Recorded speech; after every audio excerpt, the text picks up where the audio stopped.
Электросептегичте 5 киловатттык кубаттуулугу бизде мына жалпак тил менен айтканда бир плита, бир аристон, мисалы үчүн аристондун көлөмүнө карап туруп 1,5 киловаттуу бар, 2 киловаттуу бар.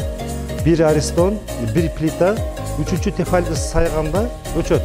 Кээ бир керектөөчүлөр айтып атпайбы, бир эле плитаны сайсам өчүп калат. Жок, андай эмес.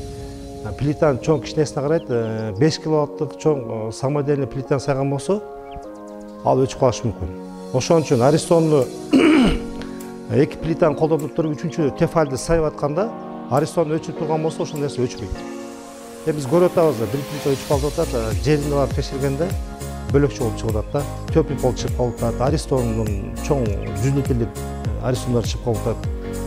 Фактически текшергенде негизи бир плитага өчүшү эч кандай андай болуш мүмкүн эмес. Азыр мына электросептегич 5 киловаттык, бул жерде 0 деп турат. Мына пушканы сайганда 2 киловатт болду, факты. 2 киловатт.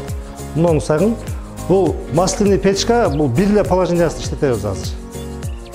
Бир эле положениясы бардыгын сайганына бул өзү негизи көп колдонот. Көп иштетет, мына 3 киловатт болуп атат.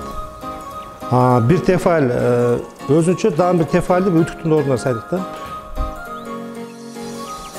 4,26 үчөөнү сайганда. 4-үчүнү сайган, ал тефаль ошо аристондун ордуна, например. Аристонду сайдык дедим, мына 5тен ачты. Болду.